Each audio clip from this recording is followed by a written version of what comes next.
Love can inspire acts of kindness, sacrifice, and loyalty, but it can also ignite obsession, insecurity, and rage. History is filled with stories where passion turned deadly, where someone who claimed to love the deepest ended up being the one who destroyed. One of the most chilling examples is the story of a man whose jealousy consumed him so completely that it led him to kill not once, but twice. It began in a quiet suburban town in the late 1980s, where Michael Turner, a well-respected but quiet man in his mid-30s, lived a seemingly ordinary life. To his neighbors, he appeared polite and hardworking, someone who kept his lawn trimmed and waved as he drove to work each morning. But beneath that calm exterior was a storm brewing, a darkness that only those closest to him ever truly glimpsed.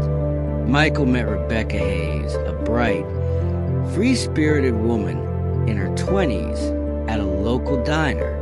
She was cheerful, social, and full of life, the complete opposite of Michael's reserved personality. At first, their differences made the relationship exciting.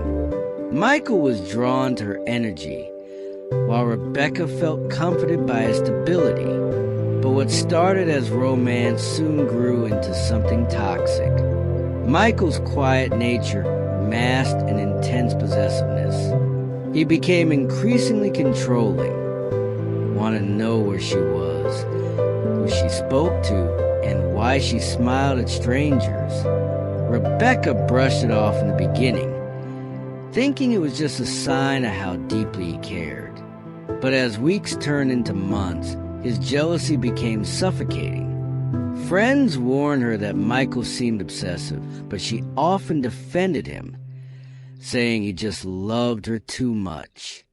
The turning point came when Rebecca reconnected with an old friend, Daniel Miller, a co-worker who often gave her rides home. Michael's insecurities exploded. He was convinced Daniel wanted to steal Rebecca away from him. The thought of losing her festered in his mind, and rather than trusting her, Michael began following them, calling repeatedly and showing up uninvited. One cold November night, Michael spotted Rebecca and Daniel together outside her apartment. They weren't doing anything suspicious, just laughing as she thanked him for the ride. But in Michael's eyes, it was betrayal.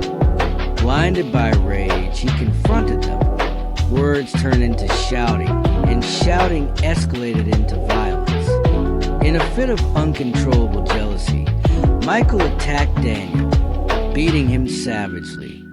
By the time Rebecca pulled him off, Daniel lay lifeless on the ground. Michael panicked.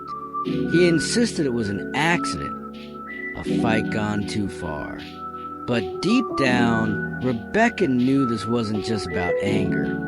It was about obsession. Michael disposed of Daniel's body in a remote wooded area and forced Rebecca into silence, threatening that if she told anyone, she would suffer the same fate. Terrified and trapped, Rebecca stayed.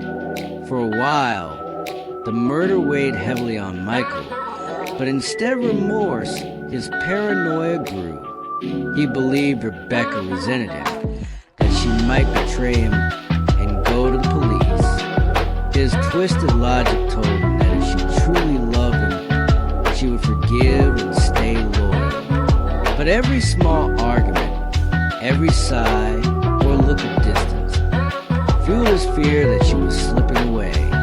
Months later, Rebecca finally decided to leave. She told Michael she couldn't continue living under his control.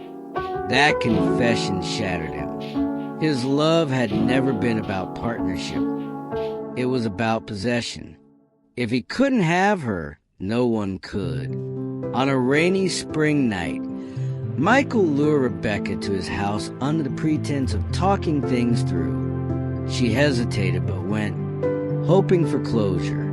What awaited her, however, was a carefully staged trap. The argument escalated quickly. Rebecca pleaded for freedom, but Michael's jealousy boiled over once again. In a chilling moment of deja vu, he snapped, this time turning his violence on the woman he claimed to love most. Rebecca never made it out alive. Michael staged the scene to look like an accident, but investigators noticed inconsistencies. Rebecca's injuries didn't match his story, and whispers of a strained relationship with Michael spread quickly. When police dug deeper, they discovered Rebecca's old friend Daniel had mysteriously disappeared months earlier. Witnesses recalled seeing the three of them arguing that night. Slowly, the puzzle came together.